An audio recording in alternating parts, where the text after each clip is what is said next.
You know what's cool? Starting a video with a chart to show how cooked the Australian housing market is. I mean, check this out. This is the average Australian's disposable income, and this is the average price of a detached home. See how they're hanging out here, true friendship growing together, but then we do get to the turn of the century and house prices are tearing away, and now nearly doubling disposable income. There's a lot of debate about how and why Australia's housing market became the garbage fire that it is today. And accusations are often hurled at one particular suspect. Negative gearing. Negative gearing. Negative gearing. Negative gearing. Negative gearing. Let's end negative gearing. Now, I'm not saying negative gearing isn't a factor, but the hiccup with pinning the blame entirely on negative gearing is that, well, it was around back when things looked like this. So what happened here? And also, what is negative gearing? If you own an investment property and you earn a profit from it, then you're taxed on that profit, right? If someone made exactly zero profit, then they'd pay exactly zero taxes on their investment. This is pretty normal all across the world. What's weird about Australia is that when it comes to tax deductions, there is no barrier separating the income you earn from investments and the income from your job. Let's say you lost money on your investment property. Not only would that make your investment tax-free, you could also take those losses and deduct them from your regular salaried income, even though the money you spent on your investment property has nothing to do with your job. And that process of often purposefully running an investment property at a loss in order to reduce the overall tax you owe is called, you guessed it, negative gearing. But why would anyone do that? I mean, sure, you're paying less tax, but you're still losing money on an investment, right? Well, purposefully negative gearing only really makes sense when house prices are going up.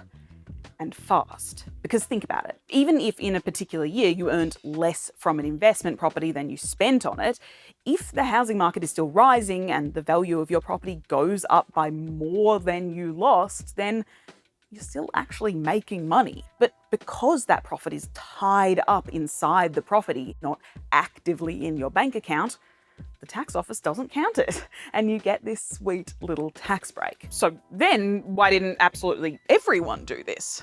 Well, because when they did sell their investment to make all that theoretical profit very, very real, they'd be hit with this thing called capital gains tax.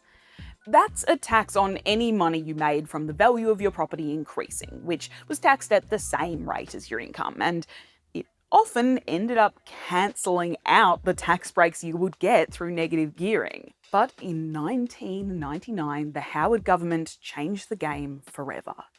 They halved the capital gains tax.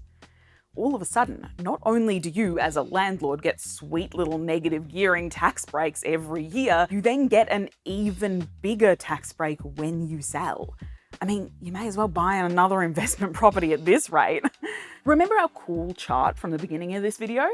Why don't we make it even cooler and add another chart? This is the average capital gain, and would you look what happens right around the time capital gains tax was halved? When it comes to the garbage fire that is Australia's housing market, negative gearing is kind of just the garbage.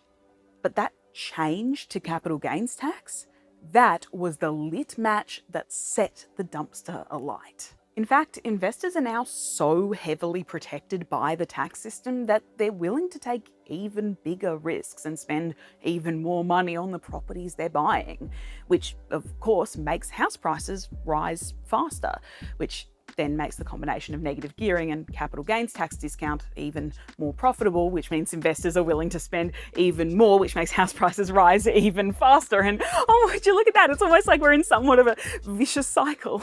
But this is one of the good ones, guys. No one loses here. Well, except for the people looking to buy a home to live in and renters and the disenfranchised, and I guess the Australian government because they're taking in less money via tax income, and really the entirety of the Australian economy. But besides that, no one loses.